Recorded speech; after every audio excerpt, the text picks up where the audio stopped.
So I think there's a lot of uncertainty, which drives anxiety.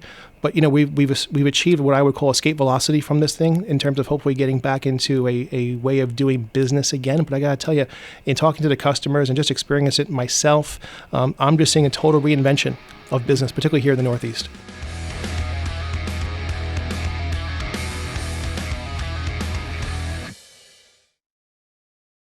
I'm going to open by turning to Michael MacIntyre. Michael, it's great to have you back on the show. What are you seeing from you're on the front lines for Investors Bank. What are you seeing from your customers on the front lines? Yitzchok, thanks and great to be here. We've just come out of the most extraordinary 4 months, I think, in anybody's career, let alone mine. And talking to business owners over the last 120 days, I think for anybody who's owning their own business right now, uncertainty. I think uncertainty is still out there, but I got to tell you, especially here in the Northeast, as we have started to introduce phase 1 and phase 2 of the recovery and coming back into the offices and coming back to work and coming into manufacturing, we're seeing tremendous built-up demand. We're seeing a lot of demand that customers that have been closed for several months or working in a reduced capacity for several months, when they're reopening, they're seeing tremendous demand, particularly in the service industries, in light manufacturing, in the not-for-profit space. Don't forget, not-for-profits have been, substantially injured over the last 4 months with this pandemic. And as we see New Jersey, New York getting to phase 1 and into phase 2, and hopefully phase 3 and 4 in the days and weeks ahead, we're just seeing, tremendous demand. And I'll use myself as an example. I had my first haircut on Saturday in over 3.5 months. And aside from that's why you're chickened out of coming into the studio till now. I knew there was a reason. But I got to tell you, getting out and seeing your local coffee shop or your restaurant or your barber, right? Or doing some retail shopping and things along those lines. That demand has always been there, but it has always been capped. And I think now, particularly here in the Northeast, we're starting to see some of that demand be released. And we're seeing people come back to work, and we're seeing industries slowly reopen. And I think that's the key is, slowly, taking into account the health concerns that the CDC and various government regulators have put out there. And again, talking to customers and talking to prospects especially, we're just seeing tremendous demand and advice, people looking for advice and counsel. And so we're trying to provide that wherever we can. So what's special is because really my next question was, what are you seeing now compared to when the lockdown began? But you're seeing light at the end of the tunnel. Well, I would say that I'm seeing a tremendous amount of reinvention of industries in terms of business. Again, I'll use the barber analogy for me. The way I received my haircut was very, very different than what it was, 2 or 3 months ago. But I got to tell you, in talking to business owners, yes, they're optimistic. Yes, they're looking forward to taking care and fulfilling this demand. But there's also a tremendous amount of anxiety. Will this thing flare up again? Am I taking the right precautions and procedures? Do I have the right advisors? Is my bank going to be there for me? Is my accountant aware of what's happening with PPP, which is what we're talking about this evening? And so I think there's a lot of uncertainty, which drives anxiety. But we've achieved what I would call escape velocity from this thing in terms of hopefully getting back into a way of doing business again. But I got to tell you, in talking to the customers and just experiencing it myself, I'm just seeing a total reinvention of business, particularly here in the Northeast. Now, Michael, as of course we have experts from Roth Company joining us for the program, but as it applies to the Paycheck Protection Program, the SBA keeps issuing interim final guidelines. And I understand that for a banker that has meaning, or what does that mean? I say this following. The SBA has in the last 3 months done more lending than they've done in the last 20 years. Right, they've stood up a program that put together essentially a $400 billion of credit origination to small and medium-sized businesses. And while they've done a great job in helping us as banks to lend money, they continue to issue interim final guidelines, which again is a bit of a play on words. But again, we've all come through an extraordinary 120 days, the public sector, the private sector, not-for-profits. And while it's a bit challenging to continue to get updates on interim final guidelines from the SBA, they're doing the best they can. Got you. I'm going to turn to Zacharia Waxler of Roth Company. Zacharia, first of all, it's great to have you back on the program. It's a pleasure to see you again, Yitzchok. Thank you. So what are you're on the front lines. You represent businesses, small businesses, large businesses. What are you seeing in terms of people making it through this most challenging period of their lifetimes? So I've been saying this from almost day one, and we've been just seeing this as time passed, it's just amazing. What we've been seeing is the business owners who are innovative are going to figure out a way not only how to survive, but how to really, really thrive in this situation and thrive in almost any situation. And lots of people and businesses have made strategic moves and changes over this time period. And then we're going to see businesses who are less innovative, and they're not going to be making changes, and they're just going to sit on the side and wait to stay out. That doesn't mean that their business is going to shut. That doesn't mean they're going to have any problems with their business, but what it does mean is that they're just not as innovative and taking advantage of it. And it's just amazing to watch that. I mean, we've had clients come back, come back, even though we're not entirely back. But let's for argument's sake say we're back. They've been coming back and saying, I spent 3 months thinking about my business, and I just created a strategic plan that they would probably never have created in the past. Just to be able to not only plan about the new situation, but just to be able to plan of how they're going to take their business to the next level, and just to add to what Michael just said, the coffee shops and any other businesses really, the service is here and people want it. But the question we're asking ourselves, and we're gonna watch and see what happens. How long will it take them to recover the 3 months time that they lost? Maybe they'll be able to survive going forward, and there've been these programs and the PPP and there are other and the IDL loans. But how long will it really take them to survive just this gap, this 3 month gap? And this is something we're just going to wait and see what happens. But Zacharia, you brought up a great point that I've heard big experts talk about, and that is, in one respect, obviously it was a terrible situation that we've all been through in this pandemic. But in one respect, we've been given the gift of time. And for those intelligent business owners out there, they took a step back and say, you know what, I have time to think now. I've never been able to think outside of my box. I now can think outside of my box. And you've seen that with some of your customers, some of your clients. Oh, we're seeing it. We're seeing it plenty, and it's just really nice to see that there are people who are really on top of their game. It's not necessarily the largest businesses. I'm positive that the large CEOs, and if they're successful, they're successful for a reason, and they probably did do some of that, but. But an average size, middle market business to take that opportunity and really plan, that's something that's really nice to see. My guests this evening are Michael MacIntyre, Head of Business Banking at Investors Bank, Zacharia Waxler, CPA, Co-Managing Partner at Roth & Company, and Ahron Golding, Tax Attorney at Roth & Company. Turning to Zacharia, Roth & Company has been servicing clients for over 4 decades. How has the combined experience from Abe on down and the whole team prepared you for this crisis that no one could have been prepared for? I don't think. I mean, obviously, no one saw COVID before, right? But I don't think over the 40+ years that we have as a combined experience in terms of as a combined firm, and the hundreds of years of experience that we have, that there isn't one crisis or one situation that we don't have a perspective and can't help. Do we have the answers to everything? No, of course we don't have the answers to everything, but we have the perspective. We can guide people in that process, and that is really, really what we have and what we're able to offer. Now, you're calling it a financial crisis. Is it a financial crisis? Is it like a forced financial correction? I'm not even sure about the answer yet, and we don't know that yet, right? But that's basically what it is right now. We're calling it a financial crisis, but like I said before, also we don't know how that translates. We don't know what's going to happen. We have all these different specialists in different areas and no industries, and we kind of just have that ability to guide people through this and just have someone to bounce things off. It's not about preparing for this crisis. It's about preparing to help our businesses. The next question, I'm going to turn first to Mike, and that is, how is Investors Bank helping its clients prepare for the loan, for the eventuality that hopefully they will be forgiven on their PPP loan? Yeah, it's a great question.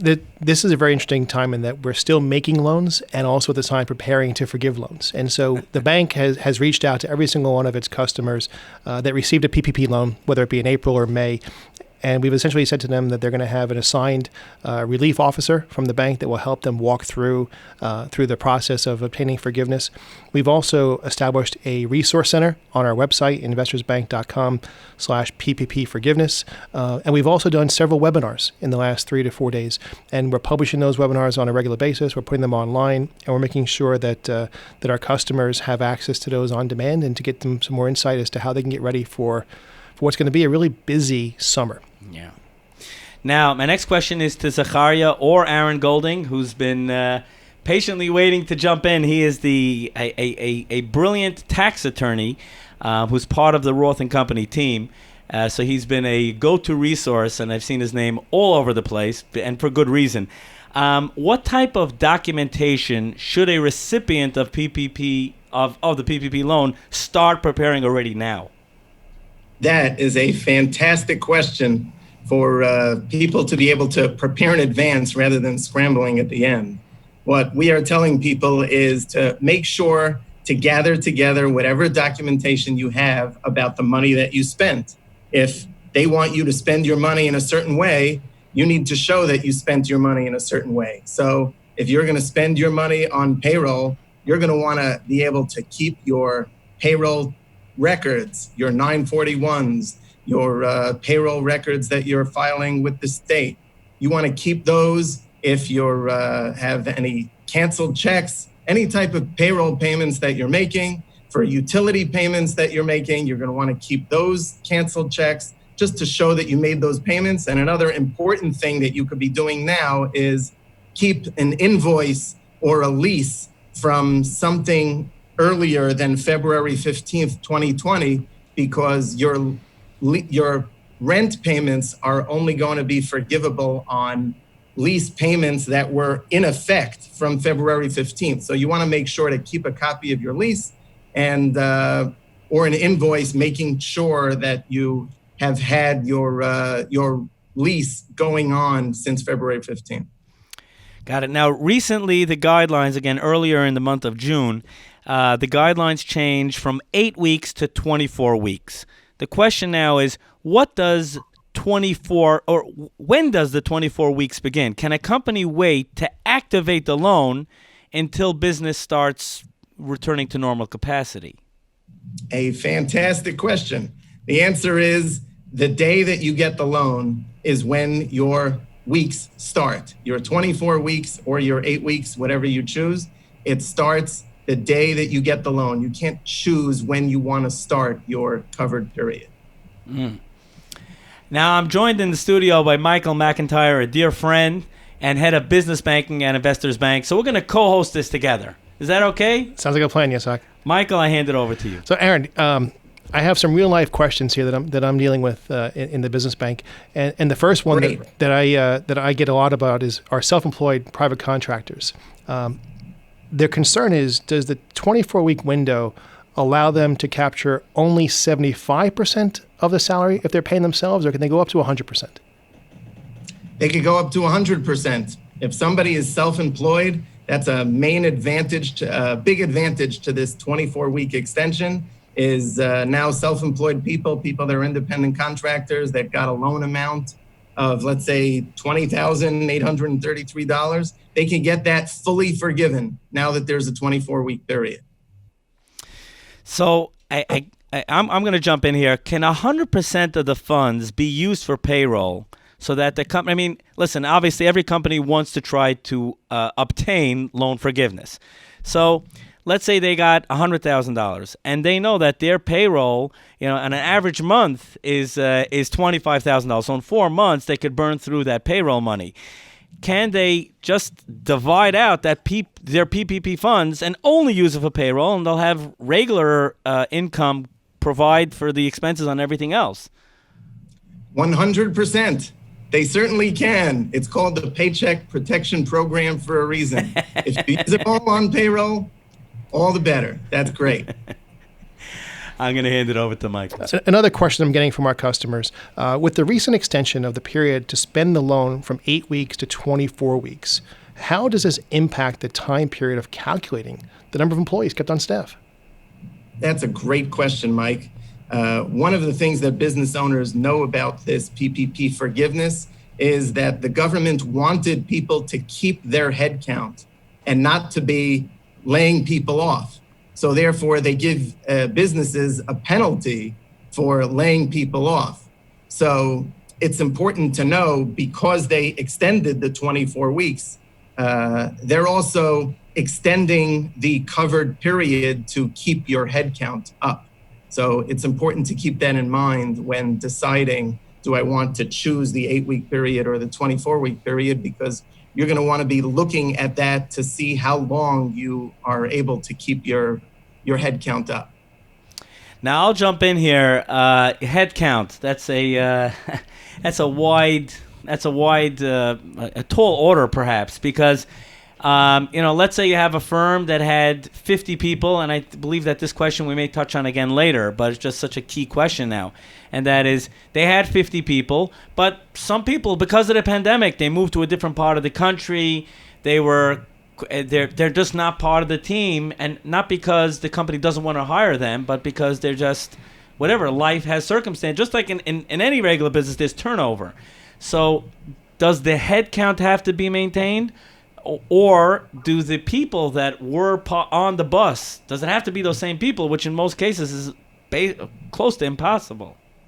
Great question. It does not have to be the same people on the bus. So the main thing is just keeping the head count. The government just wants to make sure that people are employed. So therefore, if somebody decided to leave, you can replace them. And not only that, you brought up an interesting point about if somebody voluntarily leaves and somebody does not want to come back, then you're not going to be penalized for that, even if I can't hire somebody else.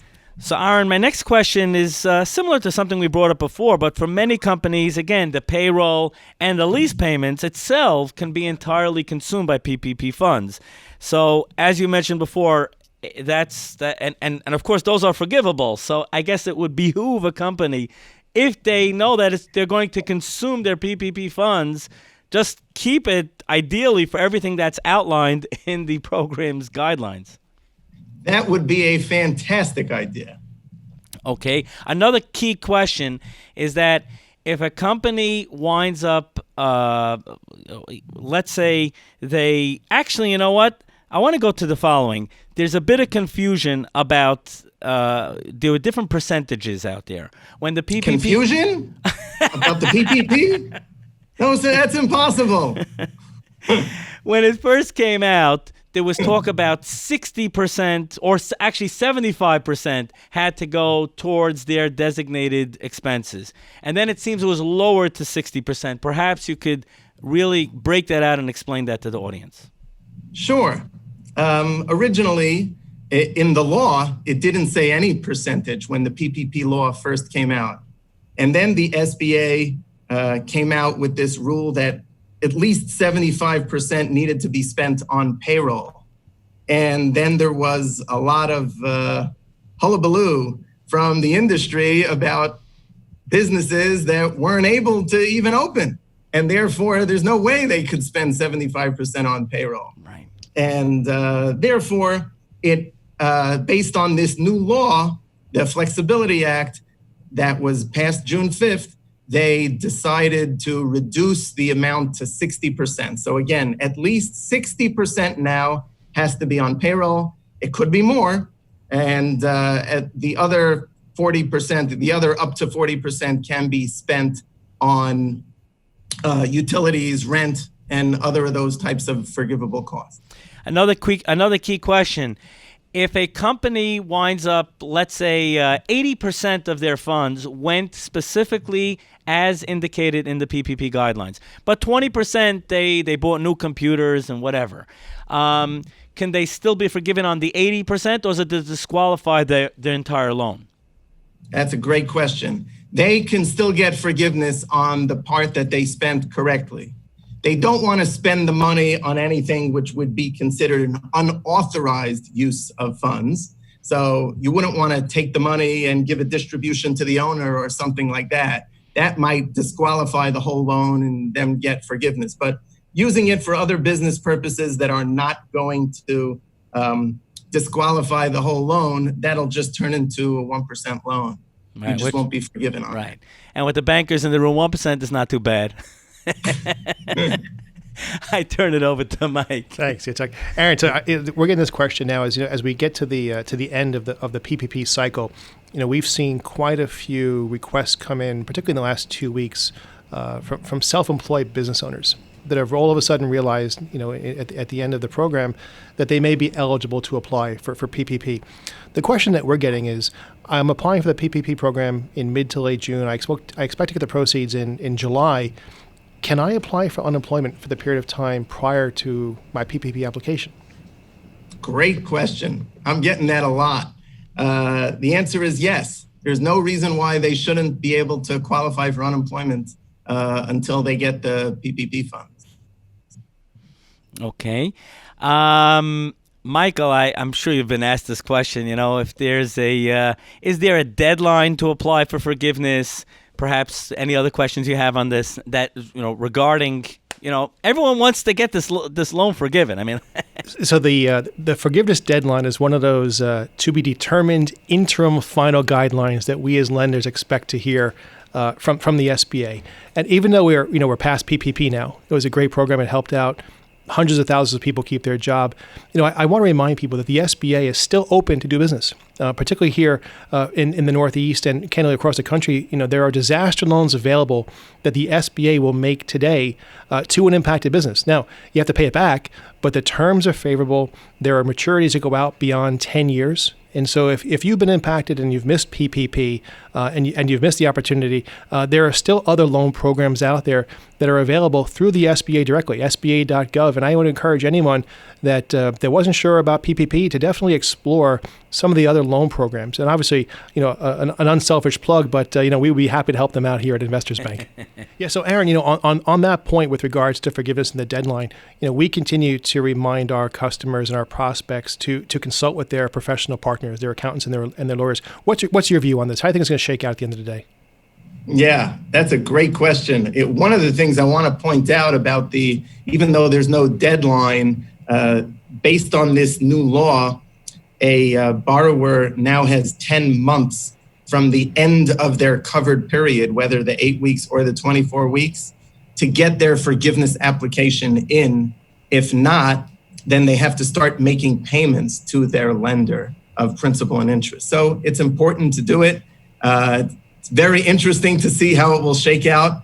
None of us have ever gone through the forgiveness application. So it's something that's really exciting to see. I believe that the banks will be deluged. They're trying to do their best to allocate resources to be able to do this and still do what they do on a regular day, and the SBA the same way. So, the bottom line process is going to be, the banks have a 60-day window once you apply for forgiveness to give the SBA a decision in terms of whether they think that the borrower, the business, should get forgiveness, partial forgiveness, full forgiveness, and the SBA then has 90 days to review it and take a deep dive if they want to. We do know that the SBA has said that any loans that are above $2 million, they plan to give more scrutiny to. So, it's basically from the time that you give it up to 150 days before a basic decision is made. And then you're talking about a 6-year window from there for the SBA to come back and audit. So it's important to keep whatever documentation you have for at least 6 years. So it sounds like we're preaching the same thing. Be patient. Correct. Tonight's special show is all about PPP loan forgiveness, and that's why we have with us in studio Michael MacIntyre, head of business banking at Investors Bank, and we're joined by Zacharia Waxler, co-managing partner at Roth & Company, and Ahron Golding, at Roth & Company. For this segment, what I'd like to do is turn to Michael. Michael is head of business banking at Investors Bank. Michael, you're on the front lines. You're seeing businesses of all types, B2C, B2B, even nonprofits, right? Because nonprofits benefited from the PPP. Perhaps you could now ask Zacharia and, of course, Ahron, any questions that from the vantage point of specific types of businesses that Investors serves. Yeah. Yitzchok, thanks for the opportunity. So, as we get to the end of PPP now and start to talk about forgiveness, we're getting a lot of questions around, do I need to maintain the exact number of employees at the company had before the virus? That really applies to consulting companies and service companies. What's your view on that, Ahron? That's a great question. You do need to, unless you're going to be able to qualify for a safe harbor, which hopefully we'll get into some details about. But as a general rule, you do need to keep your headcount, which means the same number of employees you had before the pandemic. You should make sure that at the time you apply for forgiveness, that when you got the money, that you used it to make payroll, that you have the same amount of employees. Otherwise, there's going to be a penalty and you're going to have a reduction in forgiveness for that. So yes, you don't have to have the same employees, but the same amount of employees. As a general rule, you should have, unless you qualify for a safe harbor. But Ahron, you touched on that. Can you explain what a safe harbor is?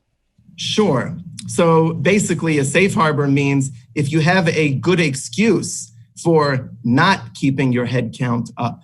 So for example, if some of your employees left on their own volition, or you had to fire them for cause, or you simply could not open because of guidance. If the CDC said that you have to have 6 feet in between all your customers, and my restaurant could only be open and have all the employees that I have if I scrunch everybody at a bar or at a table, then I have a valid excuse for not keeping my headcount up. Those are safe harbors. Those are reasons why I am not going to be penalized for my reduction in headcount. Another one is if I restore my headcount before December 31st, if I have an opportunity to, maybe even after the summer, I have an opportunity to restore my headcount and rehire them.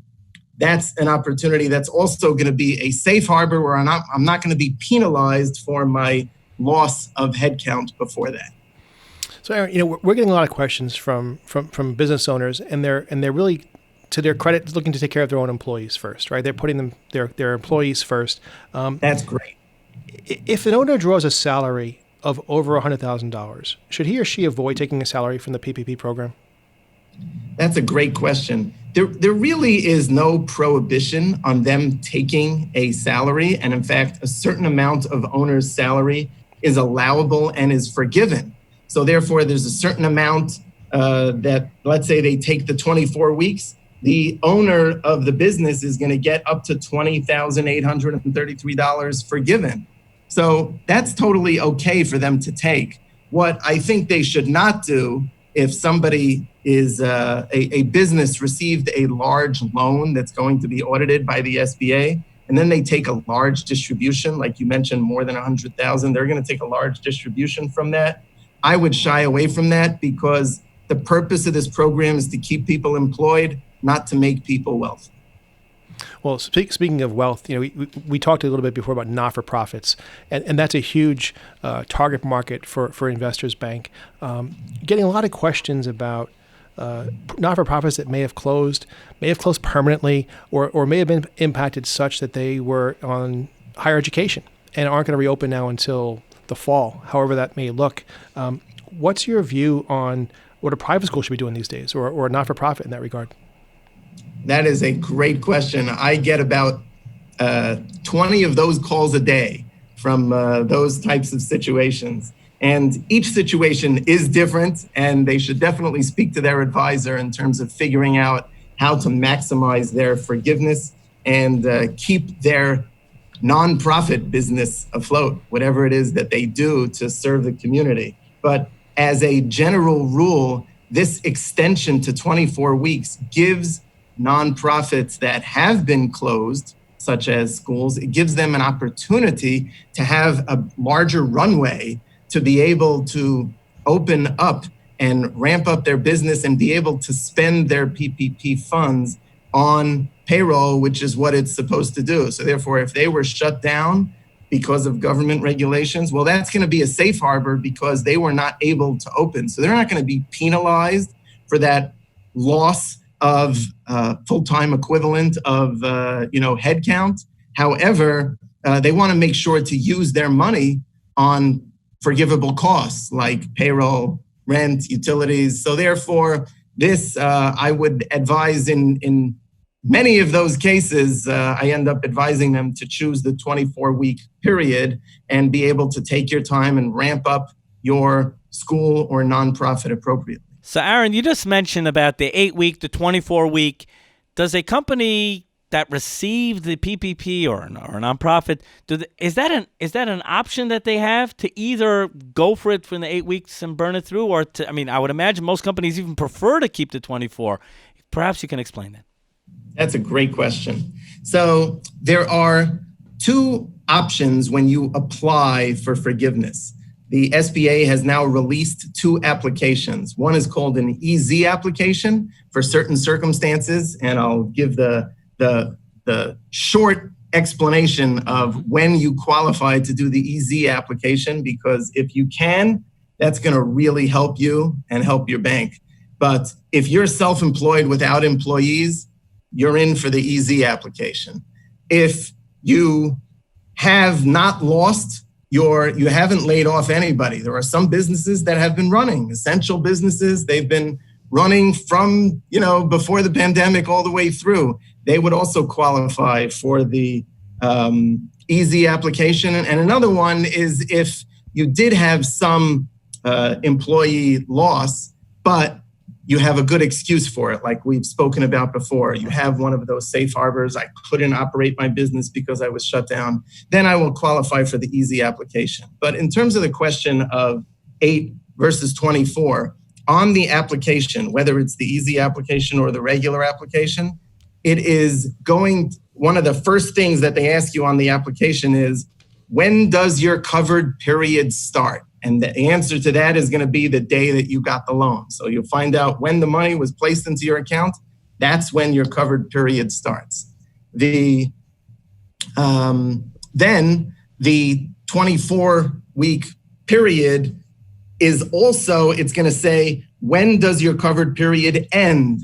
And you are given a choice as to whether you're supposed to put the 56 days from the beginning, which is your 8-week period, or are you going to count 24-week period? So on the top of your application is when you're going to say when my covered period ends. And it's either the 8-week period or the 24-week period. And there are advantages to disadvantages of each. I'll tell you at Roth & Company, what we are doing right now is we're running the numbers for all of our clients. And we have to be able to crunch the numbers to see which one works better. So some people want to get it over with. Some people want to make sure, I don't really know exactly what's going to happen tomorrow, let alone in the fall, the winter. Is there going to be another wave? Am I going to have to worry about FTE loss that's going to happen in the fall?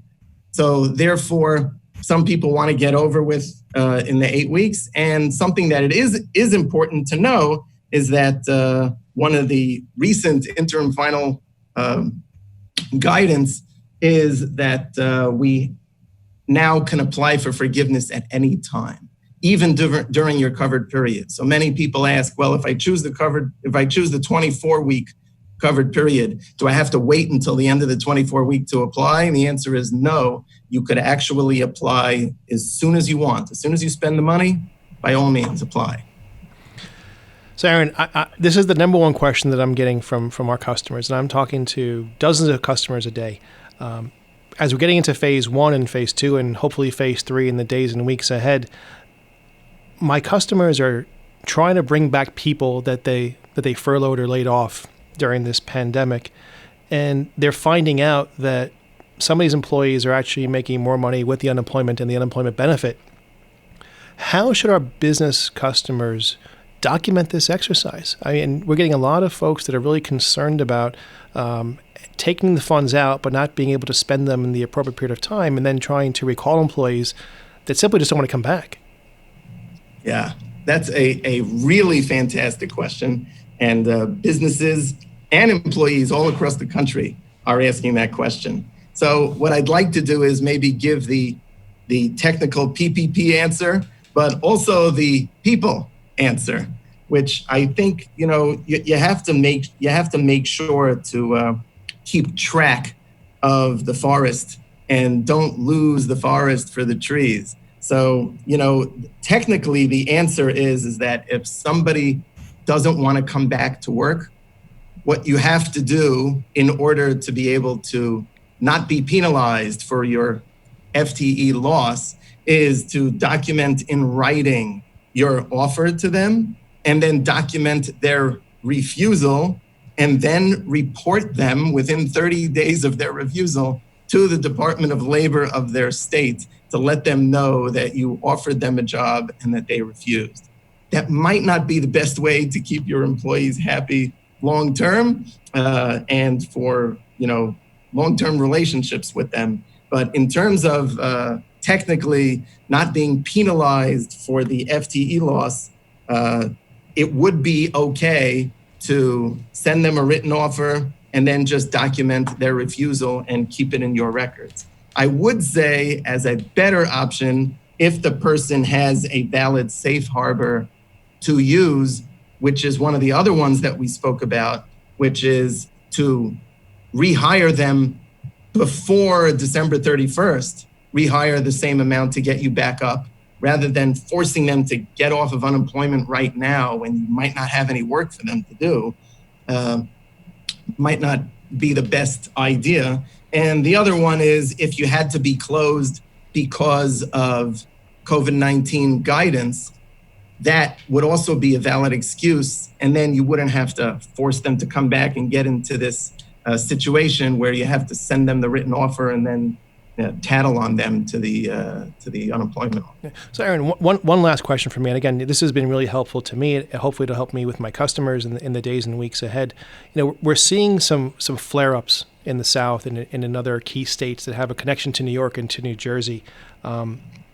What happens if business slows down after the PPP period, and employees are unfortunately have to be laid off? Does that have an impact on the covered period? Yeah, that's a great question. So the bottom line is that once a person applies for forgiveness, once their covered period is over and they apply for forgiveness, or if they apply for forgiveness before the covered period is over, if business goes down and they have to lay people off after that, that's not going to impact their PPP. It's going to impact the business, it's going to impact the customers, and certainly the employees. But in terms of the PPP, there's nothing saying that the business owner has to keep these people employed for 6 months or a year or anything like that. Nobody knows what's going to happen tomorrow. Wow, what an important program, what an important show brought to you by Investors Bank. We're going to wrap up. We have only a couple of minutes left. We're going to turn to Michael and Zacharia and Ahron for closing thoughts. But just an important reminder, this episode was recorded during the week of Monday, June 29th, and the federal government is tweaking, interim final, but they are tweaking the details on an ongoing basis, and therefore please make sure to check up when you're applying, when you're filing your paperwork on the latest up-to-date information, number one. Number two, as always, check with your lawyer, with your accountant, with your financial advisor for specific questions that you have about your PPP. So, in the roughly 3 minutes we have left, Michael, any final takeaways that you could share with the listeners of Mind Your Business? Thank you, Yitzchok. So, baseball's coming back, hopefully. And so I would say that, right now, I think we're in the third inning of a 9-inning game. We've just come through the origination phase of PPP. I think the next 6 months are going to really be telling in terms of how customers and businesses, come back into the new phases, and to Ahron's words a few moments ago, evaluate over the next 6 to 10 months how they intend to apply for forgiveness. We've come through this all together, and I think with good, sound advice from your financial advisors and accountants and lawyers, we'll get through this together. Okay, we're going to turn to Zacharia. Okay, so I think what people need to just remember as they go through this process is that they should understand that even though it feels easy to get all this forgiveness and understand that it feels easy to get these loans, there are rules and regulations, and you need to really know them and follow them, because ultimately, the government, they made it easy and they really needed to save this economy, and I think they're doing a decent job, with it. But knowing that, we don't want to have the people just do whatever they feel they do with it, and then unfortunately you may need Ahron services in the future, or God forbid, a lot of different attorneys involved. So we really, really want the people to avoid that. And also, let's just hope that there is not going to be another stimulus package in the future, and not because politics, but because we should just not need it anymore. Beautiful. And Ahron, any closing thoughts? Sure. I really like what Mike said about patience. There's one of the main things that I learned in this whole epidemic is, something that somebody from Congress said about this PPP loan is that we're trying to build a plane while it's flying. And that's pretty much, everybody's just trying to do their best here, whether it's the SBA, the banks, the professionals, the business owners. So a dose of patience is really helpful. And just in terms of practically, try to see if you qualify for the EZ and make it as easy as possible for your bank to be able to give you quick forgiveness. So therefore, get your ducks in a row, get your documentation ready to be able to prepare, to be able to submit it in a way that the bank doesn't have to try to do loops to figure out what it is. Make it very easy. And don't forget about your business and your people, because that's really what it's about long term. And thank you for the opportunity. I love the honor of interviewing C-level executives and sharing their great advice and perspective on Mind Your Business. I'd love to get your feedback. Post it in the comments below and subscribe. You'll never miss an edition of Mind Your Business.